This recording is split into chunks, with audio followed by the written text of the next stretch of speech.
ನಮಸ್ಕಾರ ಸ್ನೇಹಿತರೆ, ಹೊಸ ವಿಡಿಯೋಗೆ ಸ್ವಾಗತ ಸುಸ್ವಾಗತ. ಬೆಂಗಳೂರು ನಗರದಲ್ಲಿ ಒಂದು ಬಾಡಿಗೆ ಮನೆಗೆ ಬಂದ ಒಬ್ಬ ವಿದ್ಯಾರ್ಥಿ ಎಂತ ಕೆಲಸ ಮಾಡಿದ್ದಾನೆ ಗೊತ್ತಾ? ಅಬ್ಬಬ್ಬ, ನಿಜವಾಗಿಯೂ ಈ ರೀತಿಯ ಒಂದು ಘಟನೆ ಕೂಡ ನಡೆಯುತ್ತಾ ಅಂತ ಶಾಕ್ ಆಗುತ್ತೆ. ಸ್ನೇಹಿತರೆ, ಈಗ ಅಫಿಷಿಯಲ್ ಆಗಿ ಸಮ್ಮರ್ ಹಾಲಿಡೇಸ್ ಮುಗಿತಾ ಬಂತು. ಸಾಕಷ್ಟು ಕಡೆ ಶಾಲಾ ಕಾಲೇಜ್ಗಳು ಶುರು ಆಗಿದೆ. ನಿಮ್ಮ ಮನೆಯಲ್ಲಿರುವ ಮಕ್ಕಳು ಬೆಂಗಳೂರಿಗೆ ಓದೋದಕ್ಕೆ ಹೋಗ್ತಾ ಇದ್ದಾರಾ? ಹಾಗಾದ್ರೆ 100% ಈ ವಿಡಿಯೋನ ನೀವು ನೋಡಲೇಬೇಕು. ಈ ವಿಡಿಯೋದಲ್ಲಿ ನೋಡುತ್ತಿರುವ ಒಂದು ನೈಜ ಘಟನೆ ಎಲ್ಲರಿಗೂ ಒಂದು ಪಾಠವಾಗಿ ಪರಿಣಮಿಸುತ್ತೆ. ಸ್ನೇಹಿತರೆ ಮತ್ತು ಪೋಷಕರೇ, ದಯವಿಟ್ಟು ಈ ವಿಡಿಯೋನ ಮಿಸ್ ಮಾಡಬೇಡಿ ಮತ್ತು ವಿಡಿಯೋಗೆ ಒಂದು ಲೈಕ್ ಕೊಟ್ಟು ಶೇರ್ ಮಾಡಿ. ನಿಮ್ಮ ಅಭಿಪ್ರಾಯ ಅನಿಸಿಕೆಗಳನ್ನ ಕಮೆಂಟ್ ಮೂಲಕ ತಿಳಿಸಿ. ವಿಡಿಯೋನ ದಯವಿಟ್ಟು ಸ್ಕಿಪ್ ಮಾಡಬೇಡಿ, ಪೂರ್ತಿ ನೋಡಿ. ಸ್ನೇಹಿತರೆ, ನೀವು ನೋಡ್ತಾ ಇದ್ದೀರಲ್ವಾ, ಈ ಹುಡುಗನ ಹೆಸರು ಶಶಿಧರ್. ಅದ್ಭುತ ಬ್ರಿಲಿಯಂಟ್ ಸ್ಟೂಡೆಂಟ್. ಓದೋದ್ರಲ್ಲಿ ಈ ಹುಡುಗ ಟಾಪ್ ಅಲ್ಲೇ ಟಾಪ್. ಸ್ನೇಹಿತರೆ, ಶಶಿಧರ್ ಓದಿದ್ದು ಹಳ್ಳಿಯಲ್ಲಿ. PUCಯಲ್ಲಿ 98% ಬರ್ತಾನೆ. CETಯಲ್ಲಿ 442ನೇ ರ್ಯಾಂಕ್ ತಗೊಂತಾನೆ.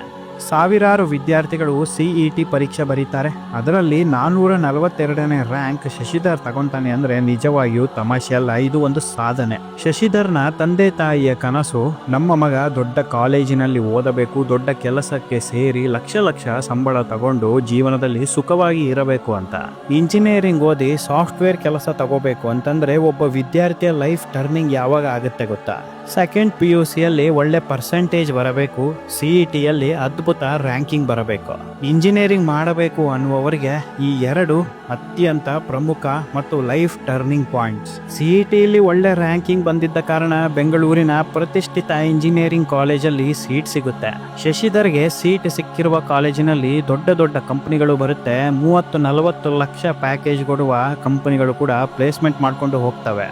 ಸ್ನೇಹಿತರೆ, ಶಶಿಧರ್ ತಂದೆ ಸೇಲ್ಸ್ ಮ್ಯಾನ್, ತಿಂಗಳಿಗೆ 20,000 ರೂಪಾಯಿ ಸಂಬಳ. ತಾಯಿ ಹೌಸ್ ವೈಫ್. ಶಶಿಧರ್ CETಯಲ್ಲಿ ಒಳ್ಳೆ ರ್ಯಾಂಕ್ ಬಂದು ದೊಡ್ಡ ಕಾಲೇಜಿನಲ್ಲಿ ಸೀಟ್ ಸಿಕ್ಕ ಕಾರಣ ಕಾಲೇಜ್ ಫೀಸ್ ಮತ್ತು ಹಾಸ್ಟೆಲ್ ಫೀಸ್ ಅಲ್ಲೂ ಕೂಡ ತಕ್ಕ ಮಟ್ಟಿಗೆ ಒಂದು ಕನ್ಸೆಷನ್ ಸಿಗುತ್ತೆ. ಕನ್ಸೆಷನ್ ಸಿಕ್ಕರೂ ಕೂಡ ಹಾಸ್ಟೆಲ್ ಫೀಸ್ ಮತ್ತೆ ಕಾಲೇಜ್ ಫೀಸ್ ಕಟ್ಟೋದಕ್ಕೆ ಶಶಿಧರ್ ತಂದೆಗೆ ಆಗೋದಿಲ್ಲ. ಹಾಗಾಗಿ ಲೋನ್ ಮಾಡ್ತಾರೆ. ಸ್ನೇಹಿತರೆ, ನೀವಿನ್ನೂ ನನ್ನ ಅಫಿಷಿಯಲ್ ಫೇಸ್ಬುಕ್ ಪೇಜ್ ಸುಧೀಂದ್ರ ಎಕ್ಸ್ಪ್ಲೋರರ್ನ ಫಾಲೋ ಮಾಡಿಲ್ಲ ಅಂದ್ರೆ ಈಗಲೇ ಫಾಲೋ ಮಾಡಿ. Facebook page link description box ನಲ್ಲಿ ಇರುತ್ತೆ, ಚೆಕ್ ಮಾಡಿ. ಲೋನ್ ಮಾಡಿ ಬಂದ ದುಡ್ಡಲ್ಲಿ ಕಾಲೇಜ್ ಫೀಸ್ ಮತ್ತು ಹಾಸ್ಟೆಲ್ ಫೀಸ್ ಕಟ್ಟುತ್ತಾರೆ. ಹಳ್ಳಿಯಿಂದ ಬಂದಿದ್ದ ಶಶಿಧರ್ಗೆ ಬೆಂಗಳೂರು ಬಗ್ಗೆ 1% ಕೂಡ ಗೊತ್ತಿಲ್ಲ. ಶಶಿಧರ್ಗೂ ಕೂಡ ಇರೋದು ಒಂದೇ ಗುರಿ, ತಂದೆ ತಾಯಿಯ ಕನಸನ್ನು ನನಸು ಮಾಡಬೇಕು, ದೊಡ್ಡ ಕಂಪನಿಯಲ್ಲಿ ಕೆಲಸ ಮಾಡಬೇಕು, ಲಕ್ಷ ಸಂಬಳ ತಗೋಬೇಕು ಅಂತ. ಶಶಿಧರ್ಗೆ ಕಾಲೇಜಿನಲ್ಲಿ ಸಾಕಷ್ಟು ಜನ ಫ್ರೆಂಡ್ಸ್ ಆಗ್ತಾರೆ. ಎಲ್ಲರೂ ಕೂಡ ರ್ಯಾಂಕ್ ಹೋಲ್ಡರ್ಸ್. ಪ್ರತಿಷ್ಠಿತ ಕಾಲೇಜ್ ಅಂದ ಮೇಲೆ ರ್ಯಾಂಕ್ ಹೋಲ್ಡರ್ಸ್ ಕೂಡ ಇರ್ತಾರೆ, ಸಾಹುಕಾರರು ವಿದ್ಯಾರ್ಥಿಗಳು ಕೂಡ ಇರ್ತಾರೆ. ಶಶಿಧರ್ ಜೊತೆ ಇದ್ದ ಎಲ್ಲಾ ಸ್ನೇಹಿತರು ಮೂಲತಃ ಬೆಂಗಳೂರಿನವರೇ. ಸ್ನೇಹಿತರೆಲ್ಲರೂ ದುಡ್ಡಿರುವ ವಿದ್ಯಾರ್ಥಿಗಳು ಬೆಂಗಳೂರಿನಲ್ಲಿ ಮಜಾ ಮಾಡ್ತಾ ಇರ್ತಾರೆ.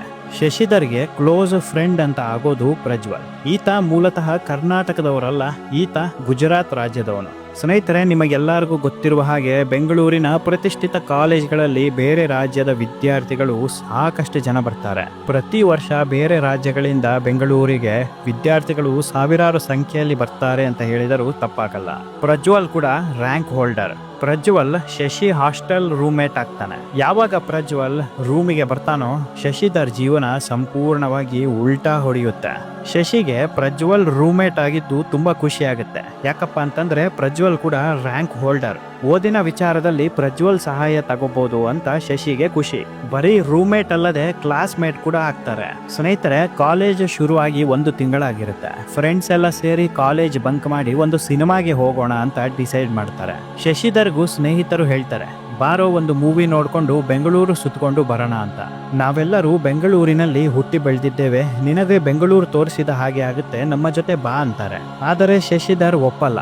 ನಾನು ಬೆಂಗಳೂರಿಗೆ ಓದೋದಕ್ಕೆ ಬಂದಿದ್ದೇನೆ, ಬಂಕ್ ಹಾಕಿ ಊರು ಸುತ್ತೋಕೆ ಬಂದಿಲ್ಲ, ನೀವು ಬೇಕಿದ್ರೆ ಹೋಗಿ ಅಂತಾನೆ. ಆದರೆ ಸ್ನೇಹಿತರು ಕೇಳಲ್ಲ. ಶಶಿ ರೂಮ್ಮೇಟ್ ಪ್ರಜ್ವಲ್ ಕೂಡ ಫೋರ್ಸ್ ಮಾಡ್ತಾನೆ. ಕಾಲೇಜು ಶುರುವಾಗಿ 1 ತಿಂಗಳಾಗಿದೆ ಅಷ್ಟೇ, ಪಾಠ ಏನು ಅಷ್ಟೊಂದು ಮಾಡಲ್ಲ, ಬಾ ಏನಾಗಲ್ಲ ಅಂತಾರೆ. ಸ್ನೇಹಿತರೆ, ಬಲವಂತವಾಗಿ ಶಶಿನ ಮೂವಿಗೆ ಕರ್ಕೊಂಡು ಹೋಗ್ತಾರೆ, ಮಾಲ್ಗೆ ಹೋಗ್ತಾರೆ, ಹೋಟೆಲ್ಗೆ ಹೋಗ್ತಾರೆ, ಗೇಮ್ ಸೆಂಟರ್ಗೆ ಹೋಗಿ ಗೇಮ್ ಆಡಿ ಮಜಾ ಮಾಡ್ತಾರೆ.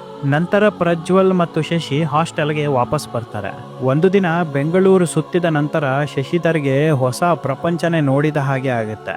ಶಶಿಧರ್ಗೆ ಕನಸಲ್ಲೂ ನನಸಲ್ಲೂ ಬರೀ ಓದೋದಿತ್ತು. ಯಾವಾಗ ಬೆಂಗಳೂರು ಸುತ್ತುತ್ತಾನೋ ಬೆಂಗಳೂರು ಕನಸಲ್ಲೂ ನನಸಲ್ಲೂ ಬರಲು ಶುರು ಆಗುತ್ತೆ. ಸ್ನೇಹಿತರೆ, ಭಾನುವಾರ ಬಂತು ಅಂತಂದ್ರೆ ಶಶಿಧರ್ ಓದೋದನ್ನ ಬಿಟ್ಟು ಊರು ಸುತ್ತೋಕೆ ಶುರು ಮಾಡ್ತಾನೆ.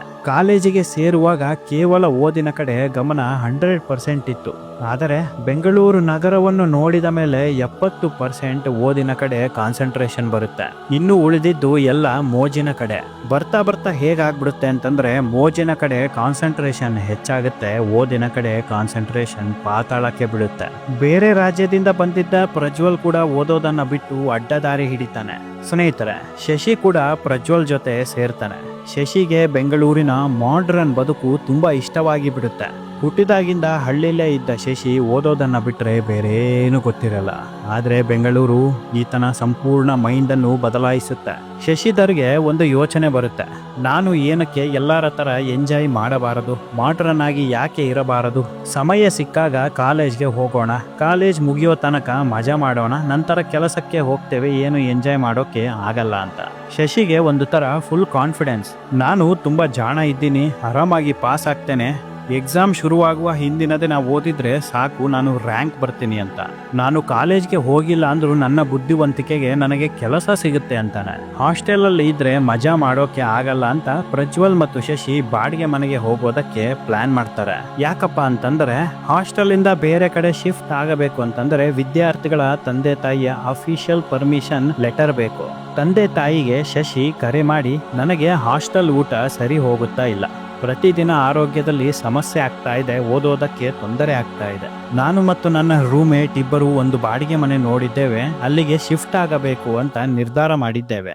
ನೀವು ಇದಕ್ಕೆ ಪರ್ಮಿಷನ್ ಕೊಟ್ಟು ಪ್ರಿನ್ಸಿಪಾಲ್ಗೆ ನಾವು ಹಾಸ್ಟೆಲಿಂದ ಬೇರೆ ಕಡೆ ಹೋಗ್ತಾ ಇದ್ದೀವಿ ಅಂತ ಅಫಿಷಿಯಲ್ ಲೆಟರ್ ಕೊಟ್ರೆ ನಮಗೆ ಪರ್ಮಿಷನ್ ಸಿಗುತ್ತೆ ಅಂತಾನೆ. ಅದಕ್ಕೆ ತಂದೆ ಬೇರೆ ಏನು ಮಾತನಾಡದೆ, ಸರಿ ಮಗ, ನಿನಗೆ ಹೇಗೆ ಸರಿನೋ ಹಾಗೆ ಮಾಡು, ಚೆನ್ನಾಗಿ ಓದು, ಒಳ್ಳೆ ಕೆಲಸ ತಗೋ, ಬಾಡಿಗೆ ಬಗ್ಗೆ ಯಾವುದಕ್ಕೂ ತೊಂದರೆ ತಗೋಬೇಡ, ನಾನು ಎಷ್ಟು ಇದ್ರೂ ಕೊಡ್ತೇನೆ, ನೀನು ಚೆನ್ನಾಗಿ ಓದಿ ಕೆಲಸ ತಗೊಂಡ್ರೆ ನಮ್ಮ ಜೀವನ ಕೂಡ ಸೆಟಲ್ ಆಗುತ್ತೆ ಅಂತಾರೆ. ನಂತರ ಶಶಿಧರ್ ಅವರ ತಂದೆ ಹಾಸ್ಟೆಲ್ ಲೆಟರ್ ಟ್ರಾನ್ಸ್ಫರ್ನ ಪ್ರಿನ್ಸಿಪಾಲ್ಗೆ ಕಳಿಸ್ತಾರೆ. ಪ್ರಿನ್ಸಿಪಾಲಿಂದ ಪರ್ಮಿಷನ್ ಕೂಡ ಸಿಗುತ್ತೆ. ಶಶಿ ಮತ್ತು ಪ್ರಜ್ವಲ್ ಹುಡುಕಿದ ಬಾಡಿಗೆ ಮನೆ ಎಷ್ಟು ಗೊತ್ತಾ? ತಿಂಗಳಿಗೆ 20,000. ಶಶಿಧರ್ 10,000 ಕೊಡ್ತಾನೆ, ಪ್ರಜ್ವಲ್ 10,000 ಕೊಡ್ತಾನೆ. ಶಶಿಧರ್ಗೋಸ್ಕರ ಶಶಿಧರ್ ತಂದೆ ಭಾನುವಾರ ಕೂಡ ಸೇಲ್ಸ್ ಮ್ಯಾನ್ ಆಗಿ ಕೆಲಸ ಮಾಡ್ತಾ ಇರ್ತಾರೆ. ತಂದೆ ಕಷ್ಟಪಟ್ಟು ದುಡಿತಾ ಇದ್ರೆ ಮಗ ಮೋಜು ಮಸ್ತಿಯಲ್ಲಿ ಮುಳುಗಿರ್ತಾನೆ. ಸ್ನೇಹಿತರೆ, ಶಶಿಧರ್ ಹಾಸ್ಟೆಲ್ ಅಲ್ಲಿ ಇರುವಾಗ ವಾರದಲ್ಲಿ 4ರಿಂದ 5 ದಿನ ಕಾಲೇಜ್ಗೆ ಹೋಗ್ತಾ ಇದ್ದ. ಯಾಕಪ್ಪ ಅಂತಂದ್ರೆ ಹಾಸ್ಟೆಲ್ ಸ್ಟ್ರಿಕ್ಟ್ ಆಗಿ ಇತ್ತು. ಆದರೆ ಈಗ ಶಶಿ ಹೊರಗಡೆ ಬಂದಿದ್ದಾನೆ, ಬರೀ ಪ್ರಜ್ವಲ್ ಜೊತೆ ಸುತ್ತಾಡೋದು, ಸಮಯ ವ್ಯರ್ಥ ಮಾಡೋದು, ಇರಬರ ಕೆಟ್ಟ ಚಟಗಳನ್ನು ಕೂಡ ಕಲಿತಾನೆ. ಸಿಗರೇಟ್ ಸೇದೋದು, ಡ್ರಿಂಕ್ಸ್ ಮಾಡೋದು. ಸ್ನೇಹಿತರೆ, ಫಸ್ಟ್ ಸೆಮಿಸ್ಟರ್ ಎಕ್ಸಾಮ್ ಬರುತ್ತೆ, ಎಕ್ಸಾಮ್ ಬರೀತಾನೆ. ಶಶಿಧರ್ ಎಲ್ಲ ಸಬ್ಜೆಕ್ಟಲ್ಲೂ ಡುಮ್ಕಿ, ಎಲ್ಲದರಲ್ಲೂ ಫೇಲ್ ಆಗ್ತಾನೆ. ಪ್ರಿನ್ಸಿಪಾಲ್ ತಂದೆ ತಾಯಿನ ಕರ್ಕೊಂಡು ಬರೋದಕ್ಕೆ ಹೇಳ್ತಾರೆ. ಡೂಪ್ಲಿಕೇಟ್ ತಂದೆ ತಾಯಿನ ಕರ್ಕೊಂಡು ಬರ್ತಾನೆ. ಪ್ರತಿ ಸಲನೂ ನಿಜವಾದ ತಂದೆ ತಾಯಿ ಕಾಲೇಜಿಗೆ ಬರದ ಹಾಗೆ ತಡೀತಾನೆ. ಶಶಿಗೆ ಪ್ರಜ್ವಲ್ಲೇ ಆಧಾರ. ಪ್ರಜ್ವಲ್ ತುಂಬಾ ರಿಚ್ ಕುಟುಂಬದಿಂದ ಬಂದವನು. ಪ್ರಜ್ವಲ್ ಹೇಳ್ತಾನೆ, ನನ್ನ ಹತ್ತಿರ ದುಡ್ಡಿದೆ, ದುಡ್ಡು ಕೊಟ್ಟಾದರೂ ನಿನ್ನನ್ನು ನಾನು ಪಾಸ್ ಮಾಡಿಸ್ತೇನೆ, ನೀನೇನು ವರಿ ಮಾಡ್ಕೋಬೇಡ, ಆರಾಮಾಗಿ ಮಜಾ ಮಾಡು ಅಂತ. ಶಶಿಧರ್ ಅನ್ಕೊಂತಾನೆ, ಪ್ರಜ್ವಲ್ ಇದನ್ನಲ್ಲ ಬಿಡು, ಅವನೇ ಎಲ್ಲ ನೋಡ್ಕೊಂತಾನೆ, ನಾನು ಏನಕ್ಕೆ ಕಾಲೇಜಿಗೆ ಹೋಗೋದು, ಆರಾಮಾಗಿ ಬೆಂಗಳೂರು ಸುತ್ಕೊಂತ ಮಜಾ ಮಾಡ್ಕೊಂತ ಇರೋಣ ಅಂತ. ಆದರೆ ಸ್ನೇಹಿತರೆ, everyday is not A Sunday. ಪ್ರತಿದಿನ ಭಾನುವಾರ ಆಗೋದಕ್ಕೆ ಸಾಧ್ಯವಿಲ್ಲ. ಇದಕ್ಕಿದ್ದ ಹಾಗೆ ಶಶಿಧರ್ ಬೆಸ್ಟ್ ಫ್ರೆಂಡ್ ಪ್ರಜ್ವಲ್ ತಂದೆಗೆ ಹುಷಾರಿಲ್ಲದ ಹಾಗೆ ಆಗುತ್ತೆ. ಪ್ರಜ್ವಲ್ ಗುಜರಾತಿಗೆ ಹೋಗ್ತಾನೆ. ಗುಜರಾತಿಗೆ ಹೋದವನು ಪ್ರಜ್ವಲ್ ಮತ್ತು ವಾಪಸ್ ಬರೋದೇ ಇಲ್ಲ. ಶಶಿಧರ್ ಪ್ರಜ್ವಲ್ಗೆ ಕರೆ ಮಾಡ್ತಾನೆ, ನೀನು ವಾಪಸ್ಸೇ ಬರಲಿಲ್ಲ, ಏನಾಯ್ತು ಅಂತ. ಅದಕ್ಕೆ ಪ್ರಜ್ವಲ್ ಹೇಳ್ತಾನೆ, ನನ್ನ ತಂದೆಗೆ ಸಡನ್ ಹಾರ್ಟ್ ಅಟ್ಯಾಕ್ ಆಗಿ ಸತ್ತು ಹೋದ್ರು, ನಾನು ಇನ್ಮೇಲಿಂದ ಕಾಲೇಜ್ಗೆ ಬರಲ್ಲ, ನಾನು ಬಿಸ್ನೆಸ್ ನೋಡ್ಕೊಂತ ಇಲ್ಲೇ ಇರ್ತೀನಿ ಅಂತಾನೆ. ಪ್ರಜ್ವಲ್ ಅನ್ನು ನಂಬ್ಕೊಂಡು ಬಾಡಿಗೆ ಮನೆಗೆ ಬಂದಿದ್ದ ಶಶಿಧರ್ಗೆ ದೊಡ್ಡ ಆಘಾತ ಎದುರಾಗುತ್ತೆ. ಈಗ ಪ್ರತಿ ತಿಂಗಳು 20,000 ರೂಪಾಯಿ ಬಾಡಿಗೆ ಶಶಿಧರ್ ಕೊಡಬೇಕು. ಶಶಿಧರ್ ಕೈಯಲ್ಲಿ ಈಗ ದುಡ್ಡಿಲ್ಲ. ತಂದೆ ತಾಯಿ ಹತ್ರ ಕೇಳಿದ್ರೆ ಮತ್ತೆ ಅನುಮಾನ ಬರುತ್ತೆ. ಹಾಗಾಗಿ ಹಾಸ್ಟೆಲ್ಗೆ ಹೋಗೋದಕ್ಕೆ ಪ್ರಯತ್ನ ಪಡ್ತಾನೆ, ಆದರೆ ಆಗಲ್ಲ. ಒಂದು ಸಲ ಹಾಸ್ಟೆಲ್ ಬೇಡ ಅಂತ ಹೇಳಿದ್ಮೇಲೆ ಮತ್ತೆ ಮತ್ತೆ ಹಾಸ್ಟೆಲ್ಗೆ ಬರೋದಕ್ಕೆ ಸಾಧ್ಯವಿಲ್ಲ. ಸ್ನೇಹಿತರೆ, ಶಾಲೆಗೆ ಹೋಗೋದಕ್ಕೆ ಅಟೆಂಡೆನ್ಸ್ ಇಲ್ಲ, ಸೆಮಿಸ್ಟರ್ಗಳಲ್ಲಿ ಎಲ್ಲ ಸಬ್ಜೆಕ್ಟ್ಸ್ಗಳು ಫೇಲ್. ನಿನ್ನನ್ನು ಪಾಸ್ ಮಾಡ್ತೇನೆ, ನೀನ್ ಏನು ತೊಂದರೆ ತಗೋಬೇಡ ಅಂತ ಹೇಳಿದವನು ಅಡ್ರೆಸ್ ಇಲ್ಲದ ಹಾಗೆ ಕಣ್ಮರೆ ಆಗಿಬಿಟ್ಟ. 4 ವರ್ಷ ಸಮಯ ಕಳೆಯುತ್ತೆ. ಕಾಲೇಜಿಗೆ ಬರಲೇ ಇಲ್ಲ ಅಂತ ಶಶಿಧರ್ನ ಡಿಬಾರ್ ಮಾಡಿರ್ತಾರೆ. ತಂದೆ ತಾಯಿಗೆ ಅನುಮಾನ ಬರಬಾರದು ಅಂತ ಶಶಿಧರ್ ತಂದೆ ತಾಯಿಗೆ ಸುಳ್ಳು ಹೇಳ್ತಾನೆ. ನನಗೆ ಕೆಲಸ ಸಿಕ್ಕಿದೆ, 2 ತಿಂಗಳು ಟ್ರೈನಿಂಗ್ ಇರುತ್ತೆ, 2 ತಿಂಗಳು ಟ್ರೈನಿಂಗಿಗೋಸ್ಕರ 5,000 ರೂಪಾಯಿ ಕೊಟ್ಟಿದ್ದಾರೆ ಅಂತ. ತಂದೆ ಕಳಿಸುತ್ತಿದ್ದ ಪಾಕೆಟ್ ಮನಿನ ನುಂಗಿ ನೀರು ಕುಡಿತಾನೆ. ಕಾಲೇಜ್ ಫೀಸಲ್ಲಿ ಮಜಾ ಮಾಡ್ತಿರ್ತಾನೆ. ಬಾಡಿಗೆ ಕೊಟ್ಟಿದ್ದ ಮನೆ ಮಾಲೀಕರಿಗೆ ಅನುಮಾನ ಬರಬಾರದು ಅಂತ ಬೆಳಗ್ಗೆ ಆಫೀಸ್ ಅಡ್ರೆಸ್ ಹಾಕೊಂಡು ಸ್ನೇಹಿತರ ಮನೆಗೆ ಹೋಗೋದು, ನಂತರ ಸಂಜೆ ಮತ್ತೆ ವಾಪಸ್ ಬರೋದು. ಇದೇ ರೀತಿ 1 ವರ್ಷ ಮಾಡ್ತಾನೆ. ಆದರೆ ಎಲ್ಲದಕ್ಕೂ ಕೊನೆ ಅಂತ ಇದ್ದೇ ಇರುತ್ತೆ. ಶಶಿಧರ್ ಇದ್ದ ಮನೆ ಮಾಲೀಕ ಒಂದು ದಿನ ಶಶಿಧರ್ನ ಗೇಮ್ ಸೆಂಟರ್ ಅಲ್ಲಿ ಗೇಮ್ ಆಡ್ತಾ ಇರೋದನ್ನ ನೋಡ್ತಾರೆ. ಅನುಮಾನ ಬಂದು 4-5 ದಿನ ಫಾಲೋ ಮಾಡ್ತಾರೆ. ಒಂದು ದಿನ ಗೇಮ್ ಸೆಂಟರ್ ಅಲ್ಲಿ ಹೋಗಿ ಸಮಯ ಕಳೀತಾನೆ, ಒಂದು ದಿನ ಬಾರಲ್ಲಿ ಹೋಗಿ ಸಮಯ ಕಳೀತಾನೆ, ಒಂದು ದಿನ ಪಬ್ ಅಲ್ಲಿ ಹೋಗಿ ಸಮಯ ಕಳೀತಾನೆ. ನಂತರ ಕಾಲೇಜ್ಗೆ ಹೋಗಿ ವಿಚಾರಿಸ್ತಾರೆ. ಶಶಿಧರ್ ಡಿಬಾರ್ ಆಗಿದ್ದಾನೆ ಅಂತ ಗೊತ್ತಾಗುತ್ತೆ. ಇದಾದ ಬಳಿಕ ಶಶಿಧರ್ ತಂದೆ ತಾಯಿಯ ಮನೆಗೆ ಹೋಗಿ ತಂದೆ ತಾಯಿಗೆ ಎಲ್ಲಾ ವಿಚಾರವನ್ನು ತಿಳಿಸಿ ಕರ್ಕೊಂಡು ಬರ್ತಾರೆ. ನಿಮ್ಮ ಮಗನನ್ನು ದಯವಿಟ್ಟು ನಮ್ಮ ಮನೆಯಿಂದ ಕರ್ಕೊಂಡು ಹೋಗಿ, ನಾವು ಇಂಥವರಿಗೆ ಬಾಡಿಗೆ ಕೊಡಲ್ಲ ಅಂತ ಆಚೆ ದಬ್ತಾರೆ. ಶಶಿಧರ್ ತಂದೆ ಒಂದು ಮಾತನ್ನು ಹೇಳ್ತಾರೆ, ಆಗಿದ್ದೆಲ್ಲ ಆಗೋಯ್ತು. ನಿನಗೆ ಬೈಯೋದು ಹೊಡೆಯೋದು ಮಾಡಿದ್ರೆ ಹೋಗಿರುವ ಸಮಯ ವಾಪಸ್ ಬರಲ್ಲ, ಕೊಟ್ಟಿರುವ ದುಡ್ಡು ಕೂಡ ವಾಪಸ್ ಬರಲ್ಲ. ನೀನು ಜೀವನದಲ್ಲಿ ಗೆಲ್ಲಬೇಕು ಅಂತ ಇಲ್ಲಿಗೆ ಬಂದೆ, ಆದರೆ ಸೋತಿದ್ದೀಯ. ಅದೇ ಸೋಲನ್ನು ನೀನು ಮತ್ತೆ ಗೆಲುವಿನ ಕಡೆ ತಗೊಂಡು ಹೋಗು. 4 ವರ್ಷ ಕೆಟ್ಟ ದಾರಿ ಹಿಡಿದಿದ್ದೆ, ಅದೇ ದಾರಿನ ಈಗ ಒಳ್ಳೆ ದಾರಿಗೆ ಕನೆಕ್ಟ್ ಮಾಡ್ಕೊ. ನೀನು ಸಕ್ಸಸ್ ಹಿಂದೆ ಓಡೋಕೆ ಹೋಗಿ ಸೋತಿದ್ದೀಯ. ಮತ್ತೆ ಎದ್ದು ನೀನೇನಾದ್ರೂ ಓಡೋಕೆ ಶುರು ಮಾಡಿದ್ರೆ ಅದು ದೊಡ್ಡ ಸಕ್ಸಸ್. ಸ್ನೇಹಿತರೆ, ಶಶಿಧರ್ಗೆ ತನ್ನ ತಪ್ಪಿನ ಅರಿವಾಗುತ್ತೆ. ಶಶಿಧರ್ ಈಗ ಬೆಂಗಳೂರು ನಗರದಲ್ಲಿ ಫುಡ್ ಡೆಲಿವರಿ ಮಾಡುತ್ತಾ ಓದುತ್ತಾ ಇದ್ದಾನೆ. ಶಶಿಧರ್ ಜೀವನದಲ್ಲಿ ಸಕ್ಸಸ್ ಆಗ್ತಾನೋ ಫೇಲ್ಯೂರ್ ಆಗ್ತಾನೋ ಗೊತ್ತಿಲ್ಲ, ಆದರೆ ಜೀವನದ ಅರ್ಥ ಸರಿಯಾಗಿ ಈಗ ಶಶಿಧರ್ಗೆ ಗೊತ್ತಾಗಿದೆ. ಸ್ನೇಹಿತರೆ, ಶಶಿಧರ್ ರೀತಿಯಲ್ಲಿ ನೂರಾರು ವಿದ್ಯಾರ್ಥಿಗಳು ಕನಸನ್ನು ಕಟ್ಕೊಂಡು ಬೆಂಗಳೂರಿಗೆ ಬರ್ತಾರೆ, ಆದರೆ ಕೆಟ್ಟ ಸ್ನೇಹಿತರ ಜೊತೆ ಸೇರಿ ಹಾಳಾಗ್ತಾ ಇದ್ದಾರೆ. ಯುವಕ ಯುವತಿಯರು ಸಿಗರೆಟ್ ಡ್ರಿಂಕ್ಸ್ ಅಲ್ಲಿ ಮುಳುಗಿರ್ತಾರೆ. ಮಕ್ಕಳು ಏನ್ ಮಾಡ್ತಾ ಇದ್ದಾರೆ ಅಂತ ತಂದೆ ತಾಯಿಗೆ ಗೊತ್ತಾಗಲ್ಲ. ತಂದೆ ತಾಯಿ ಎಷ್ಟು ಕಷ್ಟ ಪಡ್ತಾ ಇದ್ದಾರೆ ಅಂತ ಮಕ್ಕಳಿಗೆ ಅರಿವಾಗಲ್ಲ. ಮಕ್ಕಳು ಬೆಂಗಳೂರಿಗೆ ಓದೋದಕ್ಕೆ ಬರ್ತಾ ಇದ್ದಾರೆ ಅಂತಂದರೆ ಮಕ್ಕಳಿಗೆ ಗೊತ್ತಿಲ್ಲದ ಹಾಗೆ ಆಗಾಗ ಕಾಲೇಜ್ಗೆ ಬಂದು ಅವರ ಪರ್ಫಾರ್ಮೆನ್ಸ್ ರಿಪೋರ್ಟ್ ನೋಡಬೇಕು. ಹೀಗೆ ಮಾಡೋದ್ರಿಂದ ಮಕ್ಕಳು ದಾರಿ ತಪ್ತಾ ಇದ್ದಾರಾ ಅಂತ ಗೊತ್ತಾಗುತ್ತೆ. ಒಂದು ವೇಳೆ ದಾರಿ ತಪ್ಪಿದ್ರೂ ಕೂಡ ಸರಿ ದಾರಿಗೆ ತರೋದಕ್ಕೆ ಪೋಷಕರಿಗೆ ಸಮಯ ಇರುತ್ತೆ. ಮಕ್ಕಳ ಸ್ನೇಹಿತರು ಯಾರು, ಮಕ್ಕಳ ರೂಮ್ಮೇಟ್ಗಳು ಯಾರು, ಮಕ್ಕಳ ರೂಮ್ಮೇಟ್ಗಳ ಬ್ಯಾಕ್ಗ್ರೌಂಡ್ ಏನು, ಎಲ್ಲವನ್ನು ತಿಳಿಯಲೇಬೇಕು. ಫಾರ್ ಎಕ್ಸಾಂಪಲ್, 1000 ವಿದ್ಯಾರ್ಥಿಗಳಲ್ಲಿ 300ಕ್ಕೂ ಹೆಚ್ಚು ವಿದ್ಯಾರ್ಥಿಗಳು ಅಡ್ಡದಾರಿ ಹಿಡಿದಿದ್ದಾರೆ.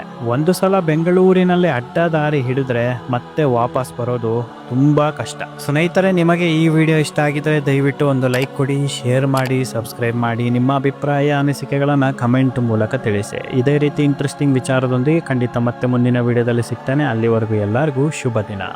ಸ್ನೇಹಿತರೆ, ನೀವಿನ್ನೂ ನನ್ನ ಅಫಿಷಿಯಲ್ ಫೇಸ್ಬುಕ್ ಪೇಜ್ ಸುಧೀಂದ್ರ ಎಕ್ಸ್ಪ್ಲೋರರ್ನ ಫಾಲೋ ಮಾಡಿಲ್ಲ ಅಂದರೆ ಈಗಲೇ ಫಾಲೋ ಮಾಡಿ. ಫೇಸ್ಬುಕ್ ಪೇಜ್ ಲಿಂಕ್ ಡಿಸ್ಕ್ರಿಪ್ಷನ್ ಬಾಕ್ಸ್ನಲ್ಲಿ ಇರುತ್ತೆ, ಚೆಕ್ ಮಾಡಿ.